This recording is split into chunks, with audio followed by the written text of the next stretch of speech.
and I want to thank you all for this honor. I'll never forget you. You like me. You really like me. Excuse me? Can we get back to the story, please? I was just about to get to the good part. Good part? I'm all ears. Okay. Have you ever heard of Operation Burr-Spur? Burr-Spur? Burr-Spur. No. Well, I'm not surprised. Burr-Spur was the code name for the plot that Montgomery was actually hatching during the honey crisis. With a name like Burr-Spur? It's ridiculous. Let's take some callers. We'll see who else knows about this so-called Operation Burr-Spur. Call our toll-free number, 1-800... Wait a second, don't take callers now. Look, if you start taking callers, I'm not going to tell you about Burr-Spur. Barry, I am a truth seeker. And as a truth seeker, I want my audience to know all the facts. For example, you were a cocoon wetter growing up, were you not? Hey, how did you... Hi, Barry! Thank you, Miss Chung, for having us on the show.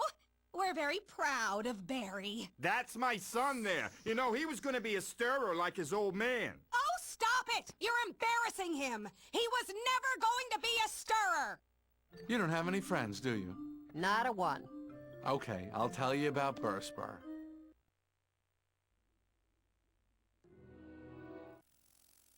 Is that the latest on Operation BRSPR? Burr-Spur? Yes, sir. Are you making a joke? No, sir. It is Burr-Spur. Well, keep that under lock and key. And laser. Laser?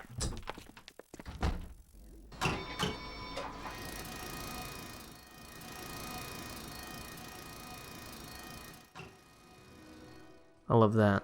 Yes, sir. It is Burr-Spur. I've always... That part's always made me laugh, ever since I was a kid. Anyway, hello everyone. Welcome back to B-Movie Game. Apologies for the wait for this one again. I was planning to have this one up on Thursday. Excuse me. Ended up being a pretty busy week. Didn't really get around to it. I'm getting this up pretty late on Friday night. I'm recording this at... It's almost 11 o'clock my time. I may wait until morning or early afternoon on Saturday to put it up, just because barely anyone is even on my, like, according to my YouTube analytics, yeah, most of my viewers, look at my shit between, like, 9 a.m. and, like, 2 p.m. my time, so... Yeah, so anyway, here's a thing that is, like, not even a little bit related to anything that goes on in the movie. I guess we just needed another thing to make a generic level out of. Although I mostly like this level. It's, for the penultimate level, it's pretty easy. And honestly, the whole end of this game is pretty easy. I can definitely see why I never really felt the need to buy this game when I was a kid, and why I just incessantly rented it from Blockbuster all the time, because I would pretty much... It wasn't really a matter of, like, not being able to beat the game, because I did beat the game at least... I mean, I didn't own this game until, like, a few years ago when I bought it on PC, which now doesn't work. And, I never beat it on PC. I played it a little bit, but... So the only times I've beaten it before this LP was when I was renting it, as a kid, and, so I beat it a couple of times. So it was never really a matter of, not being able to beat it, like for a lot of games at the time, for me, but, more of a... just kind of lack a desire by the time the week had passed that I had it rented. It would be like, I'd get to like, usually chapter like 6 or 7. Like, I usually get up to the point where you go into his office, and then I would kind of like get bored with it. Because the rest of the game is mostly just like a bunch of filler shit. Because like, I mean, think about the levels that we've had since then. We've had... The one in the warehouse, which is just, go take 8 pictures and, press a couple buttons when you encounter the guys. And then you have the 15-minute fight against Ken, which, like all the boss fights in this game, are not hard at all. And then you have this, and then, spoilers, the next thing is the fucking final boss battle. So, as just didn't really catch my interest. And yeah, this guy, you can float around his face all you want, doesn't care, you have to go into the part underneath him, which I did not know at the time. I was very confused by this. You have to go underneath his little desk thing. In the meantime, we'll suck up these honeycomb pieces. I don't think there are any flowers in these levels. I think they just, like, stopped putting flowers in this game at some point.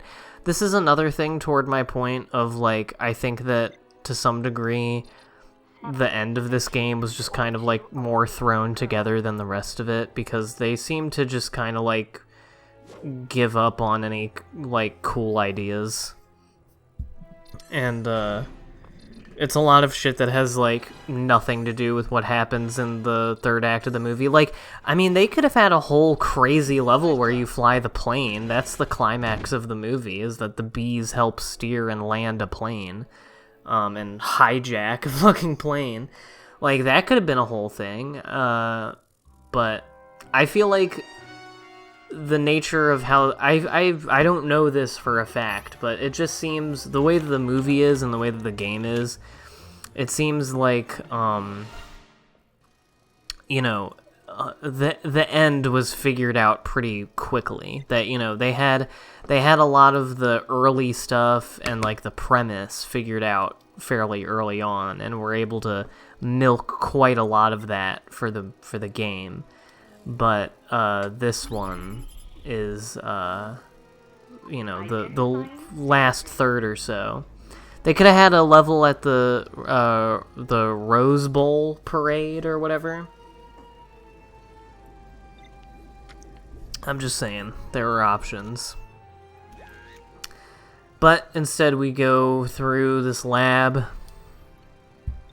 for Operation Burr, which when you figure out what it is, you're going to be very disappointed. It's not funny or interesting at all. I like how this game adds an additional conspiracy to the original thing of the movie that Montgomery is involved in. But it's just, like, stupid and makes no sense. I guess I won't comment on it until we've revealed what it is, which will be fairly soon. This level doesn't take very long. It's pretty much just doing these things, and then we're going to fight some bugs in a minute. And then the rest of this video is going to be more job hunting, because even now, when we're, you know, we're about to crack the fucking case of the century. We're about to become the most famous bee since Bee Jesus. Which is a great joke from the movie, by the way, when he says, you know, bees have always wanted to change the world. Think about Bee Columbus, Bee Gandhi, Bejesus. There's also a lot, I think I mentioned this, but there's also a lot of, like, weird Jew jokes in Bee Movie. I guess it makes sense, because it's Jerry Seinfeld, but, like, there's a lot of jokes about, like, implying that bees are Jewish. Because they say, like, bee-ish, and they talk about, like, oh, your parents are going to kill you if you don't date a girl that's bee-ish. And they, like, refer to Jewish customs as being bee-ish, and it's like, I don't know, I think that's kind of funny. Also, this coming up here, this way that we get around this, because, yeah, I was like, I know the next one is you need his eye, so I figured it would be near his face. But no, you literally just see a picture of him, and you draw a picture of his eye on your ass. And that's how you fucking get in. Like, that must be one of the most shitty eye readers in the world. Is that a thing, by the way, for security systems? Do they have things that can read your eyes? I feel like it would, like, eyes can't be nearly as, like, distinct as a voice or a fingerprint, right? Maybe I'm wrong about that, but who knows.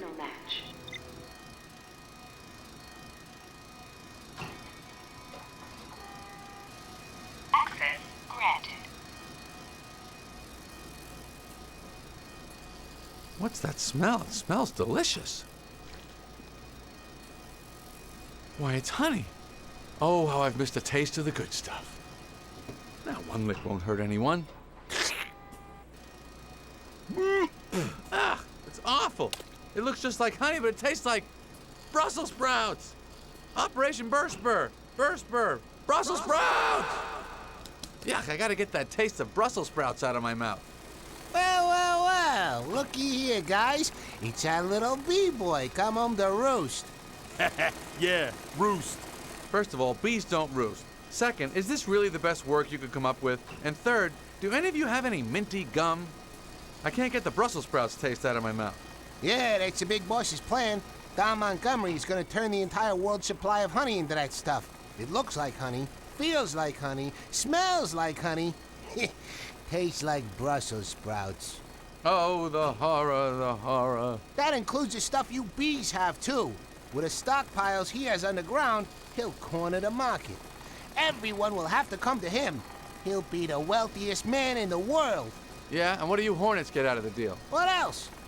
All the candy we can carry. Enough to become kings ourselves. He keeps it all in his special briefcase. Really generous of you guys to tell me what's going on here. I suppose now is where you say, but you'll never get out of here to use that information, right? Yeah, something like that. It's nothing personal, you understand. It's just something that we Hornets do. It wouldn't look right otherwise. Thanks for understanding. Get him, boys! So yeah, that's the big conspiracy, is they're gonna make all the honey except for Montgomery's honey taste like Brussels sprouts. It's kind of stupid. It doesn't really make much sense to me. I mean, I guess it does on a, like, extremely basic level for a children's game. But, it seems kind of pointless. And honestly, fairly benign compared to, like, if you're meant to take Barry's grievance with the human race seriously, I feel like the idea of, like, you know, manipulating the, you know, genetically modifying a lot of other, like, competitors' honey supply to taste bad is, like, really not that big a deal compared to, like, the fucking exploitation and gassing of a sentient species that by all evidence the people doing it are aware that they are subjugating a, you know, intelligent life form. Look at that big butt. Also, we're about to get one of the funniest fucking yells ever. I love you.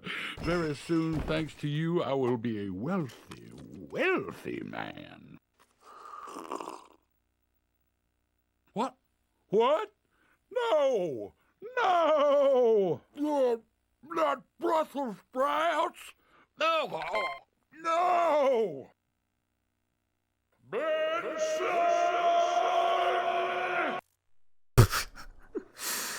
That's awesome. I'm glad they got John Goodman for this. Anyway, so yeah. Now it's just some jobs. Usually I would cut a lot of these out, but this is the last time we're gonna be doing it, so I figured I would show them off. So we got the honey drafter job, honeycomb collector job, and which I fucked up at first. I had to do a second time, and then I think I don't know what comes after that. I think a crane job maybe. I don't know. And I was gonna say something earlier, fuck, I hate when this fucking happens. I said something earlier before I was talking about how the B-movie has a bunch of Jew jokes, and, I forget what it was. I was gonna expand upon something, and I forget what it was, and throughout that entire last cutscene, I was just racking my brain trying to think of what it was, and I could not for the life of me. I fucking hate when that happens. Fun fact, okay. One of the earliest nightmares that I can remember having as a kid to this day. Obviously, my recollection of it exactly is very fuzzy because it's been a long time. But I do remember the premise of the dream, which is that anytime that you forgot what you were saying or what you were trying to do. Like the thing that happens, I think, to everybody all the time. And it certainly happens to me a lot. Which is like when you go in a room to get something and then once you get out there you like forget what you came out there for. Or when you're me and like 7 times per YouTube video you forget what you were fucking talking about. I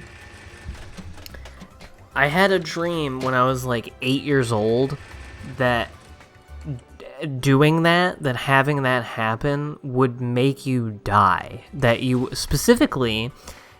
a like slit would appear underneath your gut, like under your stomach, and you would bleed, and then you would just like melt into the blood. I mean, very like graphic and horrifying for my 8-year-old mind to come up with. I have no fucking clue where this came from. I really don't have nightmares like that anymore. Like, I don't have particularly, like, violent or gruesome nightmares. My quote-unquote bad dreams are just ones where things that are, like, vaguely disturbing happen.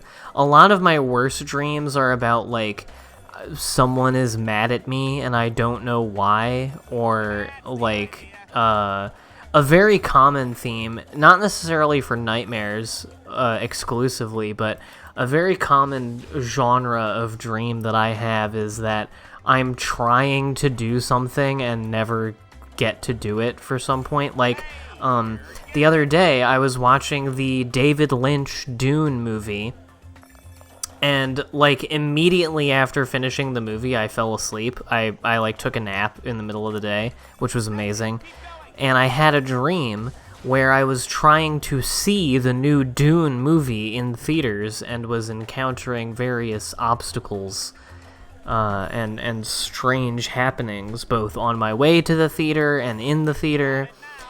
Not any that I could, like, really describe in any detail right now. Details are kind of fuzzy, but, you know, it's just you remember the general gist.